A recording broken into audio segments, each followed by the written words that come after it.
Hi friends, welcome to நல்லதொரு வினை channel. இந்த வீடியோவில் குக்கிங் விலாக்னு இல்லாமல் ஒரு மணி சேவிங் டிப்ஸ் வீடியோ தான் பார்க்க போகிறோம். ஒரு ஹவுஸ் ஒய்ஃபாக வேலைக்கு போகாமல் எப்படியெல்லாம் பணத்தை சேமிக்கலாம் அப்படின்னு தான் பார்க்க போகிறோம். ஸோ நம்மளை பார்த்து தான் நம்ம குழந்தைங்களும் வளருவாங்க இல்லையா? சின்ன சின்னதாக சேமிக்க ஆரம்பித்தா பின்னாடி அது நமக்கு நல்ல பலனை தரும். நிறைய பேர் அனுபவிச்சிருப்பீங்க. ஸோ இதுக்கு முன்னாடி நம்ம சேனலில் நிறைய கிச்சன் டிப்ஸ் அப்புறமா வீட்டு குறிப்புகள் எல்லாமே போட்டிருக்கோம். அதோட லிங்க் எல்லாம் கீழே கொடுக்குறேன், வேணும்னா செக் பண்ணி பாருங்கள். வாங்க இப்போ நம்ம டிப்ஸ்குள்ளே போகலாம். ஃபர்ஸ்ட்டு நம்ம கிச்சனில் இருந்தே ஆரம்பிக்கலாம். சாப்பாட்டு பொருட்களை வேஸ்ட் ஆகக்கூடாது. இதுதான் ஃபர்ஸ்ட்டு மணி சேவிங் டிப்ஸு. நம்ம சமைக்கிறதுக்கு முன்னாடி என்ன சமைக்க போகிறோம் அப்படின்றத பிளான் பண்ணிவிட்டு கரெக்டாக அளந்து சமைக்கணும். ஒருவேளை உங்களுக்கு ஏதாவது மிச்சம் ஆனாலும் அதை ஆல்டர் பண்ணி வேறு ஏதாவது இன்னும் கொஞ்சம் டேஸ்ட்டாக பண்ண முடியுமா அப்படின்னு ட்ரை பண்ணி அதை சாப்பிட்றணுமே ஒழிய வேஸ்ட் ஆகக்கூடாது. அடுத்ததாக டிப் நம்பர் 2 என்னென்னு பார்த்தீங்கன்னா, நம்ம பால் காய்ச்சும் போது அப்புறம் பழைய குழம்பு ஏதாவது இருந்தால் அதை சூடு பண்ணும்போது அடுப்பில் சிம்மில் வச்சுட்டு நம்ம போய் உக்காந்துருவோம். அப்படியே அதை மறக்கவும் செஞ்சுருவோம். இப்படி பண்ணுறதுனால பால் பொங்கி கீழே வழிஞ்சிரும். அப்புறமா குழம்புமே அடி பிடிச்சிரும். இதனால் நம்மளுக்கு 1க்கு 2 வேலை தான். கேஸும் வேஸ்ட்டாக போயிடும், நம்ம வச்சுருக்கிற பால் குழம்புமே வேஸ்ட்டாக போயிடும். சிரமப்படாமல் கொஞ்ச நேரம் கிச்சனில் நின்று அந்த வேலையை முடிச்சுட்டு வெளியே போயிடலாம். அடுத்ததாக டிப் நம்பர் 3 என்னென்னு பார்த்தீங்கன்னா, நம்ம காய்கறி அப்புறமா பலசரக்கு ஜாமான்லாம் வாங்க போகிறதுக்கு முன்னாடி என்னென்ன தேவையோ அதை லிஸ்ட்டாக எழுதி கொண்டு போய் வாங்கிட்டு வரணும். இதனால் நம்ம கண்ணில் பார்க்குற தேவையில்லாத பொருட்களெல்லாம் வாங்க மாட்டோம். கரெக்டாக கொண்டு போனதை மட்டும் வாங்கணும் அப்படின்னு நினச்சிக்கிட்டே நம்ம கடைக்கு போகணும். அடுத்ததாக டிப் நம்பர் 4 என்னென்னு பார்த்தீங்கன்னா, நிறைய மளிகை ஜாமான்கள் பலசரக்கு ஜாமான்கள் எல்லாம் வாங்கி டப்பாவில் போட்டு அடைச்சி கிச்சனில் வைக்கிறத தவிர்க்கணும். இதனால் நம்ம வாங்கி வச்சுருக்கிற பொருட்கள் எல்லாம் வண்டு புழு எல்லாம் பிடிச்சி வேஸ்ட்டாக தான் போகும். தேவைக்கேற்ப அப்பப்போ கொஞ்சம் கொஞ்சமாக வாங்கிக்கிறது ரொம்பவே நல்லது. அடுத்ததாக டிப் நம்பர் 5 என்னன்னு பார்த்தீங்கன்னா, நம்ம நிறைய ஜாமான்கள் எல்லாம் பாட்டில் அப்புறமா டப்பாக்களில் வாங்குவோம் இல்லையா? அந்த மாதிரி வாங்குறத விட இந்த மாதிரி சின்ன சின்ன பாக்கெட்டில் வாங்கி வைக்கும்போது நம்மளுக்கு நல்லாவே மணி சேவ் ஆகும். இந்த மாதிரி கம்ஃபோர்ட் அப்புறமா ஷாம்பு, காப்பித்தூள் இதே மாதிரி என்னென்ன பொருட்கள் எல்லாம் கிடைக்கோ அதெல்லாம் இந்த மாதிரி வாங்கி வச்சிங்கன்னா உங்களுக்கு நல்லாவே ஒரு 2 பாக்கெட்டுக்குள்ளே மணி சேவ் ஆகும். அடுத்ததாக டிப் நம்பர் 6 என்னென்னு பார்த்தீங்கன்னா, நம்ம கடைக்கு சூப்பர் மார்க்கெட் அங்கெல்லாம் போய் திங்ஸ் எல்லாம் வாங்குவோம் இல்லையா? அப்படி வாங்கக்கூடிய திங்ஸில் ஏதாவது ஆஃபர் இருக்கா அப்படின்னு செக் பண்ணி பார்த்து நல்ல குவாலிட்டியான திங்ஸை வாங்கிக்கலாம். இதனால் நம்மளுக்கு நிறையவே மணி சேவ் ஆகும். பாருங்கள், இப்போ buy one get one, buy one get 3 அந்த மாதிரி ஆஃபர்லாம் இருக்குல்ல. ஸோ நம்ம கொஞ்சம் டைம் செலவு பண்ணி நல்ல ஆஃபரில் இருக்கா, நல்ல திங்ஸாக இருக்கா அப்படின்னு செக் பண்ணி பார்த்து வாங்கிக்கலாம். இதுலேயுமே நல்ல மணி சேவிங்ஸ் இருக்கும்.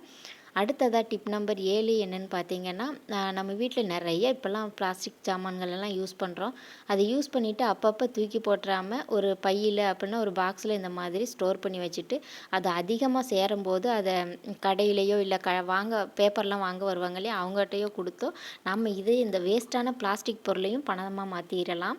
இந்த டிப்பை ட்ரை பண்ணி பாருங்கள். அடுத்ததாக டிப் நம்பர் 8 என்னென்னு பார்த்தீங்கன்னா, நம்ம இப்போ எங்கேயாவது வெளியே போகிறோம் அப்படின்னா கண்டிப்பாக மறக்காமல் நம்மளோட பேக்கில் ஒரு வாட்டர் பாட்டில் தண்ணியும் அப்புறமா ஒரு பேக்கும் ஒரு கட்டைப்பை அந்த மாதிரி ஏதாவது வச்சுக்கோங்க. இப்போல்லாம் நம்ம அவசரத்துக்கு தண்ணியோ இல்லை கட்டைப்பையோ வாங்குகிறோம் அப்படின்னா அது பயங்கரமாக விலை சொல்கிறாங்க. ஒரு 10 ரூபா பையே 40 ரூபா சொல்கிறாங்க. தண்ணி பாட்டிலுமே அந்த மாதிரி தான். ஸோ மறக்காமல் தண்ணி கொண்டு போங்க. அடுத்ததாக டிப் நம்பர் 9 என்னென்னு பார்த்தீங்கன்னா, அதிக விலை கொடுத்து சீசன்லேயே இல்லாத காய்கறி பழங்களை வாங்கி சாப்பிட்றத விட சீசனில் கிடைக்கிற அதிக சத்துள்ள காய்கறிகள் பழங்களை வாங்கி சாப்பிடுங்க. சீசனில் வாங்கும்போது அந்த பழம் காயோட விலையும் கம்மியாக இருக்கும், அதே மாதிரி நம்மளுக்கு ஃப்ரெஷ்ஷாகவும் இருக்கும்.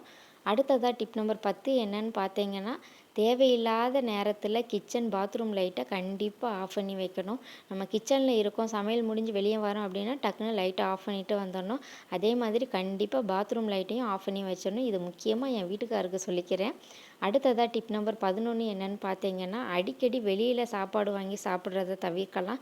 அதே மாதிரி பெரிய ஹோட்டல் மால் அந்த இதுக்கெல்லாம் போய் சாப்பிட்றத விட நம்மளுக்கு பிடிச்ச சாப்பாடை வீட்டிலேயே நல்லபடியாக ஹெல்த்தியாக செஞ்சு சாப்பிட்டுக்கலாம்.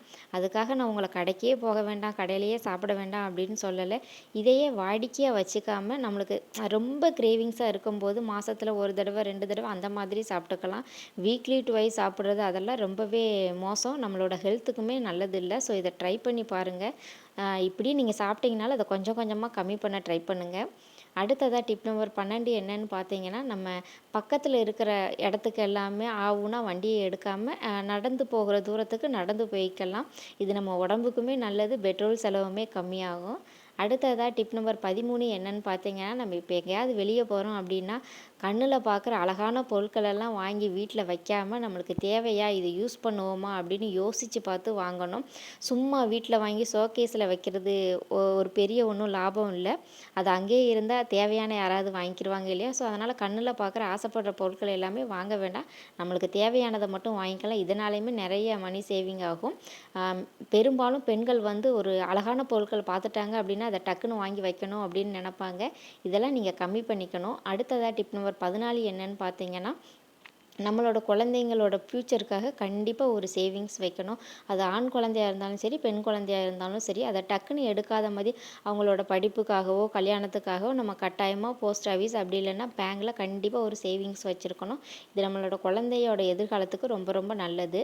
அடுத்ததாக டிப் நம்பர் 15 என்னன்னு பார்த்தீங்கன்னா, கிரெடிட் கார்டு யூஸ் பண்ணுறத கொஞ்சம் கொஞ்சமாக கம்மி பண்ணிக்கணும்.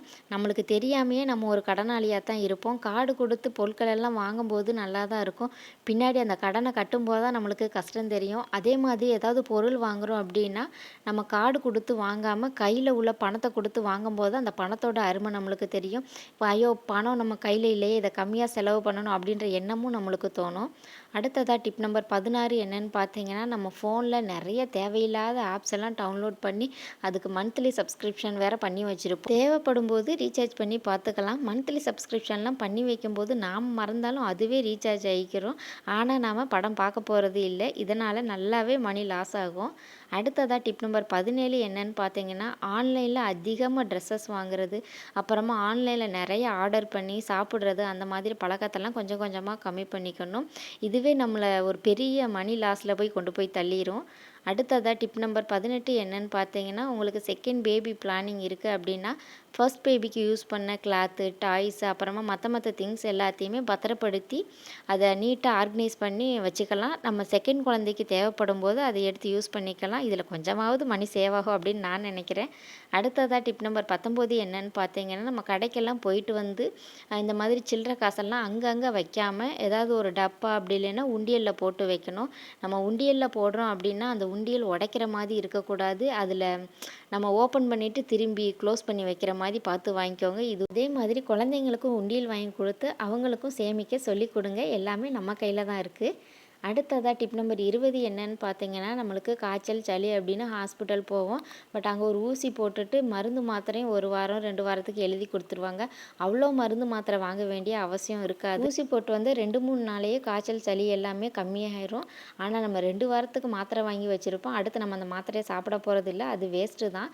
ஸோ 3 நாளைக்கு வாங்கிட்டு தேவைப்பட்டால் அடுத்து வாங்கிக்கலாம். அடுத்ததாக டிப் நம்பர் 21 என்னன்னு பார்த்தீங்கன்னா, நம்ம வீட்டில் அடிக்கடி ஸ்வீட் எல்லாம் வாங்கியிருப்போம் இல்லையா, அந்த பாக்ஸ் எல்லாம் தூக்கி போடாமல் அந்த பாக்ஸ் எல்லாம் சேமித்து வச்சு நம்ம ஃப்ரிட்ஜில் ஏதாவது திங்ஸ் வைக்கிறதுக்காக யூஸ் பண்ணிக்கலாம். அதுக்காக தனியாக ஒரு பாக்ஸ் வாங்கணும் அப்படின்னு அவசியம் இருக்காது. அடுத்ததாக ஏதாவது நம்ம கிச்சனை ஆர்கனைஸாக வச்சுக்கணும், யூனிஃபார்மாக வச்சுக்கணும் அப்படின்னு நினச்சிங்கன்னா, நம்ம ஏதாவது ஒரு பொருள் ஃப்ரீக்வெண்ட்டாக வாங்குவோம் இல்லையா, அதையே ரீயூஸ் பண்ணிக்கலாம். அடுத்ததாக டிப் நம்பர் 22 என்னன்னு பார்த்தீங்கன்னா, நம்மளோட யூடியூப்பில் நிறைய பெய்டு ப்ரமோஷன் அப்புறமா விளம்பரத்துக்காக நிறைய பொருட்கள் எல்லாமே காமிப்பாங்க. அதை பார்க்கும்போதெல்லாம் நமக்கு அதை வாங்கணும், யூஸ் பண்ணணும் அப்படின்னு ஆசையாக இருக்கும். அது நம்மளுக்கு தேவையா, வேணுமா, வேண்டாமா அப்படின்னு பல தடவை யோசித்து அதுக்கப்புறமா வாங்க. பார்த்ததெல்லாம் வாங்காதீங்க. இதுவுமே ஒரு பெரிய மணி லாஸ் தான். அடுத்ததாக டிப் நம்பர் 23 என்னன்னு பார்த்தீங்கன்னா, நம்ம ஃபோன் இருக்கு இல்லையா, அதில் தேவையில்லாத ஃபோட்டோஸ், வீடியோஸ் எல்லாத்தையுமே கண்டிப்பாக டிலீட் பண்ணிடுங்க. ஸோ இதை நம்ம சேர்த்து வைக்கும்போது நம்மளோட மெமரி எல்லாம் ஃபுல்லாகி சம்டைம்ஸ் ஃபோன் நல்லாவே ஹேங் ஆகி அப்புறமா ஆஃபும் ஆயிரும். அதை ஆன் பண்ணவே ரொம்ப கஷ்டமாக இருக்கும். அதுக்குன்னு ஒரு தனி செலவு வேறு பண்ண வேண்டியது இருக்கும். அதனால் தேவையில்லாத டேட்டாஸ் எல்லாமே அப்பப்போ டிலீட் பண்ணிடுங்க. ஸோ இதில் சொன்ன ஒரு சில டிப்ஸ் எல்லாம் உங்களுக்கு பிடிக்கும் அப்படின்னு நான் நினைக்கிறேன். வீடியோ பிடிச்சிருந்ததுன்னா லைக் அண்ட் ஷேர் பண்ணுங்கள். மறக்காமல் சப்ஸ்கிரைப் பண்ணுங்கள். தேங்க்யூ.